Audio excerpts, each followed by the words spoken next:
Hello there. It's already third episode, and first in 2006. As always, you start somewhere in the mines, sometimes in the overworld, sometimes in the nether, and you grind, because this is not a creative. If you want something built, you need plenty of stuff, plenty of different kinds of blocks, and it's not always something readily accessible or in safe space that you may just enter and grab what you want. That's why many, especially young people playing Minecraft, bounce off, because it is too hard to wait for them to for this small gratification, or even big one if you build something massive that is actually cool. If you have to go through that tedious work, look at this. It's like being at school. You learn things that you don't know why you do this, only that you need to do this, because sometimes after that you may have use of it. Of course, from my experience, I had use from absolutely everything I learned in my school years, and same is here in Minecraft. Watching the best YouTubers out there gave me a lot of skills that I may actually use right now. But that's the beginning. But skills are not everything. You need patience. Right now I am digging the basalt, or like Mr. Scar said, buff salts. These buff salts are very useful if you want to build something that is made of and should look like a natural stone.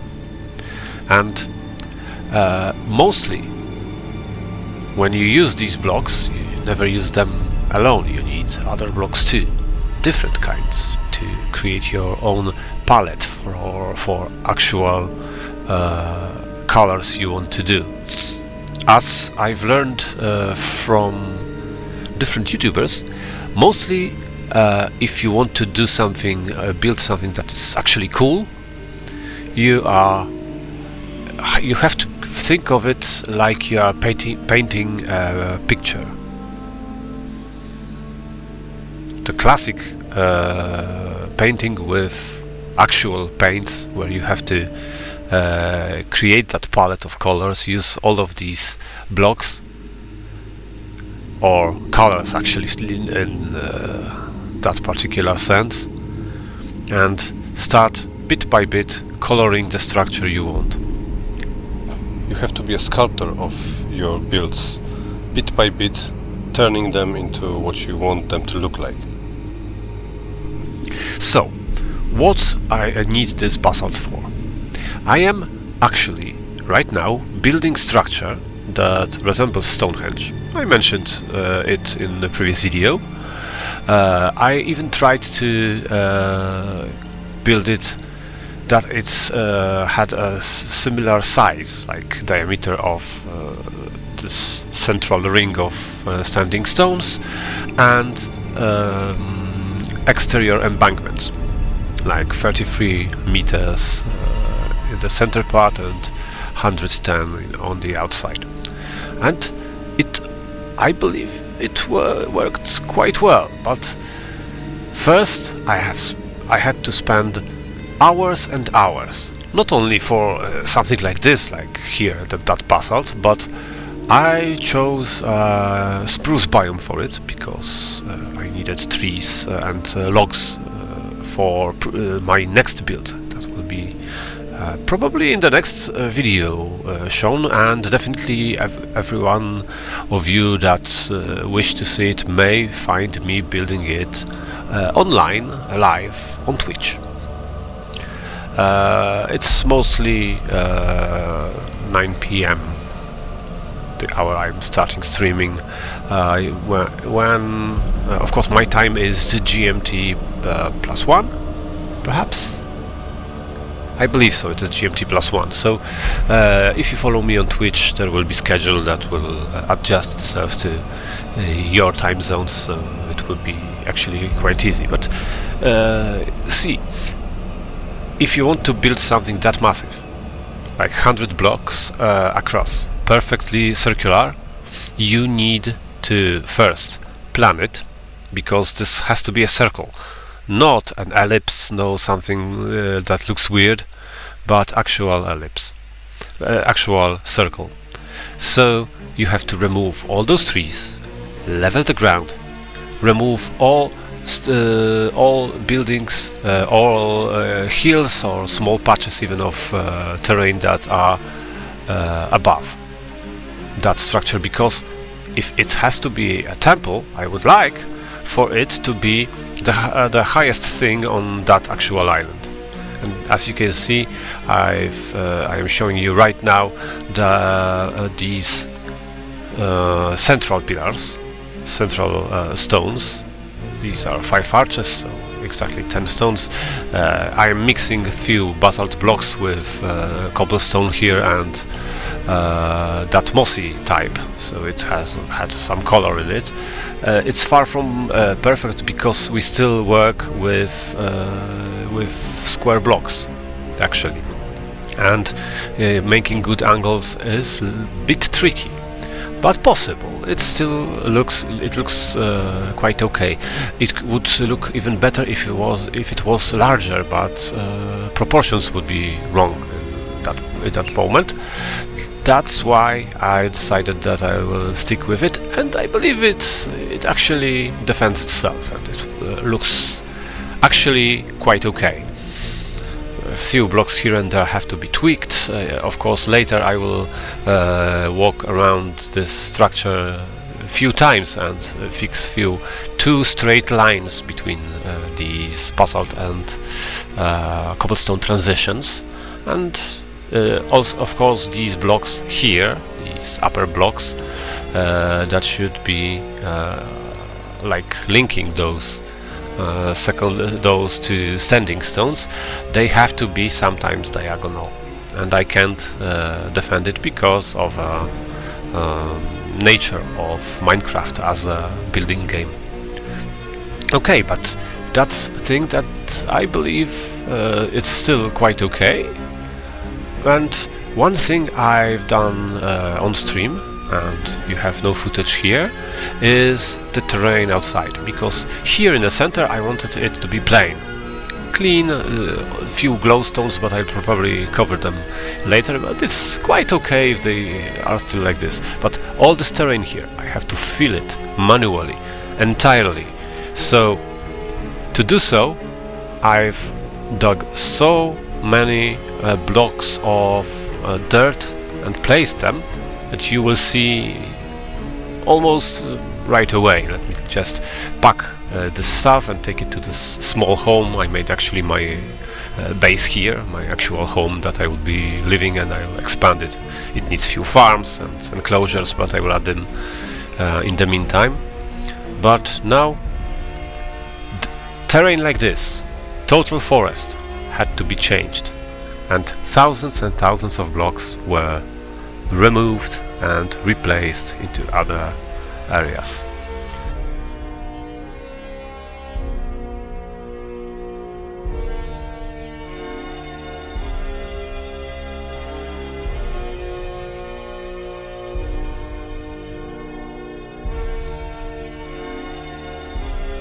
So let's see, where are my statistics for it?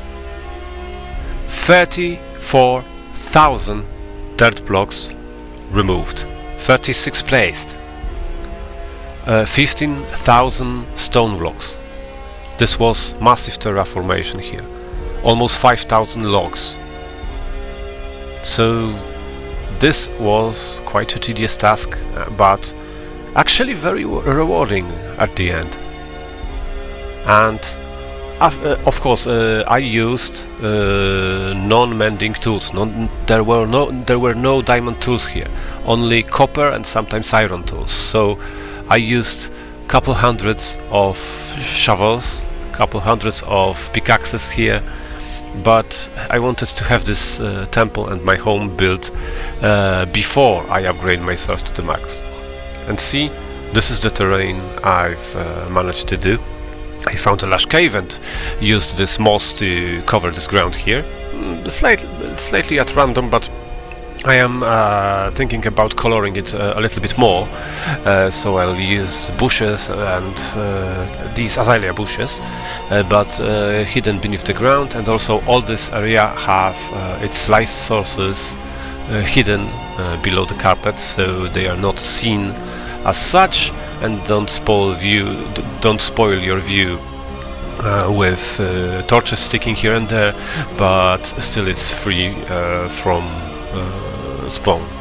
Oh, here is exact center, and exactly here you can measure if someone wants to get inside the circle and to know that it is perfectly 33 blocks in diameter of this outer ring here.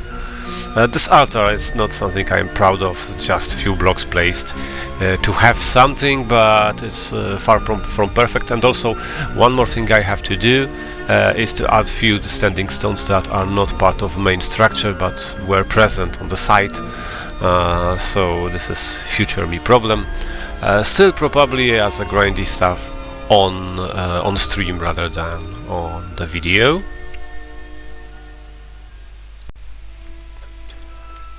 Next thing,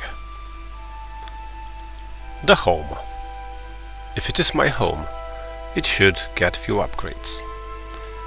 Farms, animals, maybe little garden, primitive well, and we're gonna have to build below the ground, to dig below the ground and build some automated farms out there, because I don't want to spoil the view here.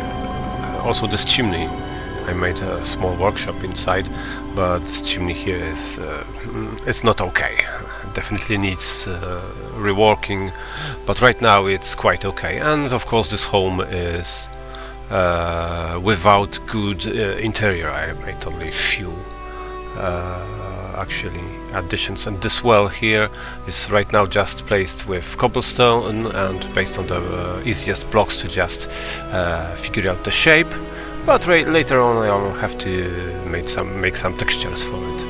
Farms are manual, and there in the far you may see that I've made a road to the nearest village.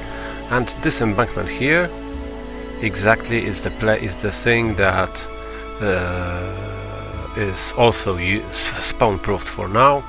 You may see these giant trees, spruce trees here. I wanted to change that color of the earth here. That's why I chose these large trees. But maybe I remove them and grow regular ones to have them slightly smaller, but to leave this brown color below. But it's still it looks quite okay, and forest looks rather dense and. As it actually should, but I believe it still needs some work. There's also a few places here inside this forest part that need fixing. Mostly you have no lower level plants here. All this grass was removed because all these blocks here were placed manually. Trees are the same as they were before. They were just risen up with a few logs added at the bottom, so I could have them slightly taller in their entirety. Oh, and that horse here, I need a stable. And that classic horsey hole is a normal thing. Also, I am in love with spears and crossbows, so I use non-standard weapons. But see, interior has few basic commodities like this furnace, and this chimney is actually going from the bottom to the top, so you can see the smoke outside coming out of the chimney, and all these fireplaces are good to cook on. So it's quite useful, but still not perfect, and these cobblestone walls here have to go. They are definitely only placeholders for now and need fixing. But this is still very decent beginning that actually without any great skills every one of you may build by yourself. If you know, of course, few mechanics of how blocks behave when being placed, like using walls instead of full blocks, make these nice tidy walls here with these glass panes fitting perfectly here, but they're still something that we may rework in the future. Also, that there in the workshop I need to change the floor on something better, and there has to be a few things. Oh, here, see this candle? I've noticed just now, probably everybody knows about that, that you can place only one candle on a crafting table, like on a cake. On most blocks you can place up to 4 candles, but on the crafting table, just one. Tried it. So I don't know if it's a feature or not. Also, this map.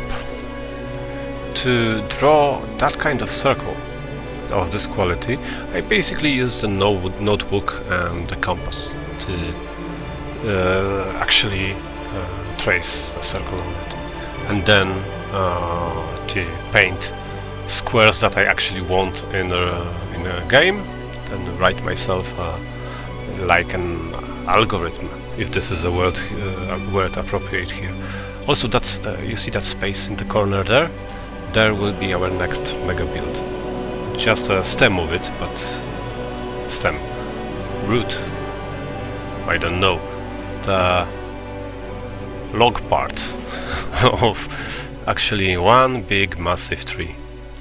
Still, all of this, if it if you want for it to look quite cool and nice, we actually have to use normal school ready tools like notebooks, pencils and other stuff, and then just transfer it if you don't want to use drawing software or things that do this thing for you. Okay, and this is that patch of land I was showing you on the map. Of course, I've heard you hear a little zombird, so I have to probably dig inside here and clear the area out. Where it is? I heard it's somewhere in here. So, okay, while I clean this mess of a cave here, you should know that thing that I want to in here is going to be a massive mob farm. Not maybe not that large for 20 or 30 layers, but mob farm with at least 7 layers of platforms on which mobs should spawn. And I'm going to, of course, light the entire area here because I would like it to work despite of my actual position, because this should not be something that I have to AFK for a long time. Still, because this is a single player world, maybe not single player world, but a world where right now I am just me, I actually don't need that many items. Maybe iron, but I don't play with villagers like slaves, and I don't exploit these guys. So I still am going to do things manually in a few cases, because this still should be rather safe and let's say morally okay. I know. Oh, see this?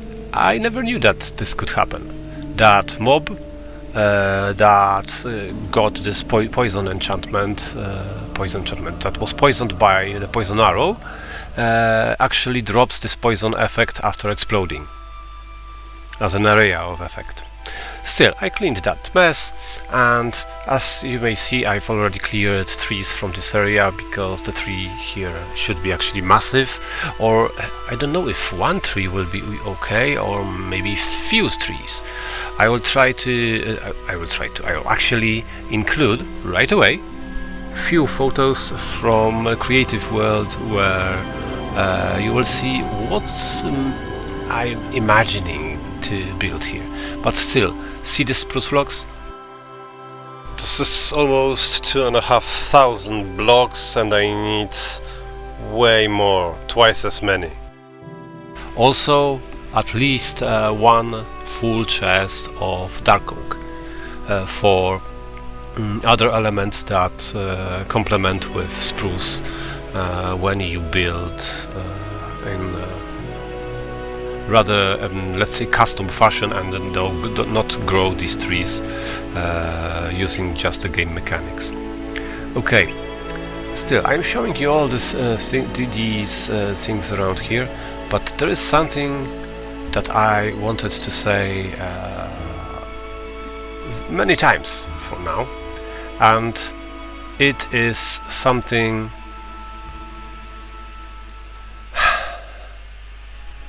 why am I infested with pillagers? These guys are almost everywhere.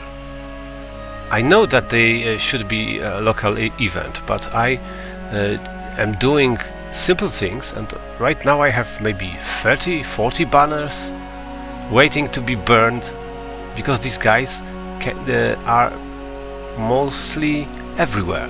They spawn like every second day of my gameplay here. And okay, I spent many days building this stuff, leveling terrain and exploring the area and gathering stuff. But still, these guys are just notorious here. They are everywhere, and okay, they're not deadly or something like that. But see, even here, late at night, close to my home, these guys just stalk the area. And you can't just lower your weapon, give them some food, say something like, okay, guys, cool, come have a beer or something, or be cool. They just stare at you. You can leave them like this, you can just go back, they won't chase you. But if you go too close, they are starting to be not funny. Also, not too smart. And you may ask why crossbow. Maybe not exactly this in this particular moment, but for me crossbow is actually weapon of first contact. When you shoot the weapon in an instant. If you have a bow in your hands and you want to target any mob, you have to wait till the bow will be actually drawn. And see, same here, but this time on water, near the spawn. Full group. And one more thing that you can't do on horse. You can attack them with a spear, going sideways, doing passes. So imagine this. That setup, but on ice, and there are two people in the boats, and you are doing jousting. If you do it on ice, speed will be way better, and you can attack sideways. So if you just do the pass going along the fence or something like that, you may still attack target on the other side and not to crash with each other, and it could be actually very, very, very effective game thing to do. But you see, I were circling about these guys and actually was able to dispatch them with a spear, because this is that easy when they are not moving, because they are basically jumping on water. Also, Mojang, why do they spawn like this? On the water? How? Also, I am checking the moon, because I was playing with these guys, and no matter where I turned, everywhere was water. And finding my way out made me having to learn the surroundings and learn how the world is turning. Basically, it's good that it always works the same way, and it is reliable way to get around. Also, I have another problem. Dear Mojang, I love this game.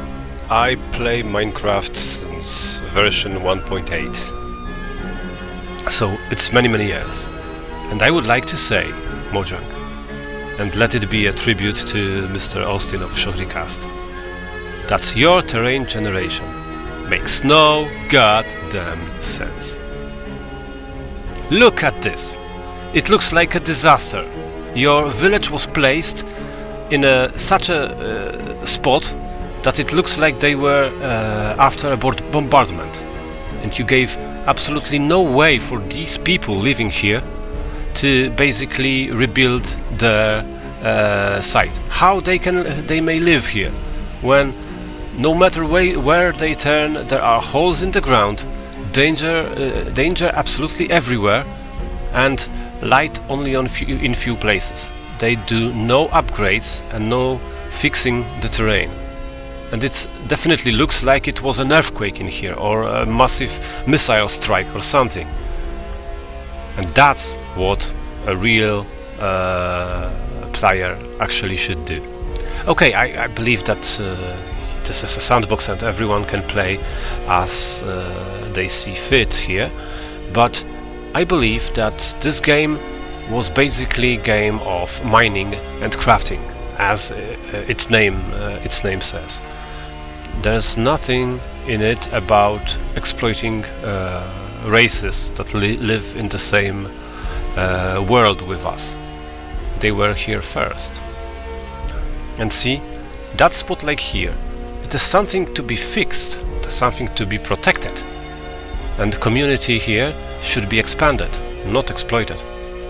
That's why in this particular world, although I have times where I've made my trading farms and everything, trading halls, and used all the mechanics like permanently scaring villagers to force them to spawn iron golems, so I have iron here. But I've grown old, I've grown cynical, I don't like fun, I don't like doing things like this, because I believe that this is just plain cruel. Okay, if someone thinks that it's okay, it's a mechanic, game allows that. But if you will see, and you will carefully watch what Mojang does when planning their upgrades, their drops, think what they've done when they've added the stuff or patches, where you have hundreds, sometimes thousands of iron readily available within tough ore. Yes, they made it just because for people that want lots of iron and are not afraid of a little bit digging underground, you dig one area like this and you have enough iron for most of your even most demanding builds. So they are basically trying to tell us something. Guys, if you can, stop exploiting villagers. Help them.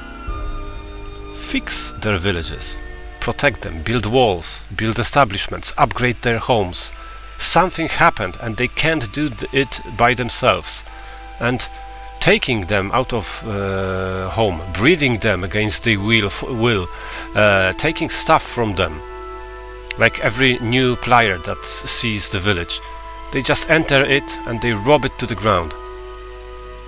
Who does that in real life? We are teaching our children, we are teaching ourselves that this is not good, and we easily accept it as a way of doing it in a game. Okay, I am maybe self-righteous, but I'll do as I preach. So watch me, and you will see how villages in my vicinity of spawn, of my base, of everything I do are being expanded, are being perfected, upgraded and protected. Because in this world we are almost like gods. We are immortal. Even if they kill us, we can back in few days stronger and more effective than before. We can place blocks, we can build, we can invent, and it may be turned into something utterly terrifying. So, if you can, please think of these creatures here like something else living, that this is another living race, and maybe they don't want to be exploited like this, turned into zombies and then cured only to force them to sell you stuff for lower prices, killing their animals, taking their babies. This is nasty. So, okay, that's how I'm gonna play this game.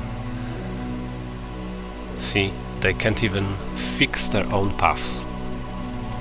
And even this village here, almost everywhere on each side of this village.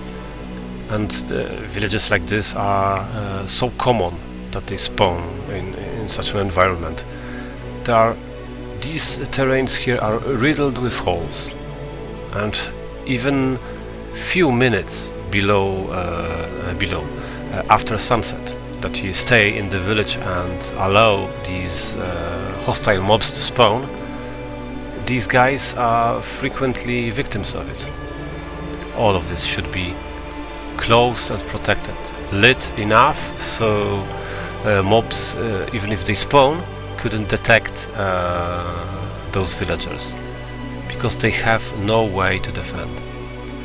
You can say that, okay, they have iron golems. No, they have not. They spawn one, maybe two, if there's an emergency, and still these golems are heavy hitters. They are not fast brawlers to fight with large amount of enemies. And they are not agile in any sense. They are heavy, because they are made of iron. That's why they are the worst, actually. You can have them as guardians within, let's say, city walls. If you turn this village into actual city, build walls, build actual roads, more houses, bigger houses, establishments, workshops, then these guys patrolling the streets are quite okay. One or two, it's totally fine. Of course, sometimes they end up on the roof, but that's then another subject for another time. See, another place. It looks like a bomb blue here. So, when you have it already fixed, one or two golems are fine. But if you don't, you need walls. You can go to the nether, gather magma blocks, and make like, I don't know the word here. This is like a moat, something like a moat surrounding the wall from the outside. That would be dangerous to mobs that try to invade, even if someone, by accident, other player perhaps, spawns a raid here. The village would have actually a chance to even wade through it, because walls would be hard to break if made in an okay way, and these magma blocks could basically cook those enemies, because they are not too smart either. They just charge into the center and do their thing. Also, Another thing, see how scattered are houses within this village. There's like more than 100 blocks perhaps between both edges of this village. This home here at the far edge, and the other is behind that render distance, and this is 32 blocks, 32 chunks of render distance, and still all this area is too far away from each other. So what? 2 villages? Whole city that is totally underdeveloped and no one done anything okay with it? Jesus, this is such an opportunity. You can do so many things with it. You can even change styles of these villages, because here we are using mostly oak, because they have oak, few cobblestone or mossy cobblestone blocks, and that mason there had some terracotta perhaps. Was it concrete? It looked like a terracotta, that purple blocks, but still. When you wander around this world, even exploring, you can sometimes have other encounters. Not exactly it has to be a fight with enemies. Look at this. This guy is basically trapped here. He spawned like this, but let's think of it, let's roleplay this stuff, that he is actually lost here. And let's make a way out for him. Why? Because we are human beings and we may sometimes care about this stuff. I know, of course, that there are children that want mostly encounters, want to fight enemies, but they will go to the servers like Hypixel, where there are plenty of mini games, and it's totally fine. But if you play like this, classic survival, you may do something cool with it. So, let's get back home. I've cleared this area. I am going to build massive things here. So if you like me doing this world in a little bit different way than usual, you can stay with me for a little longer and check what I'm gonna do next. Of course, you can see me building this live, so find me on Twitch, also Fizban2501, and enjoy this in a slightly calmer, more positive fashion. And watch the sunset, because the colors in this game are almost perfect. Thanks for watching and goodbye.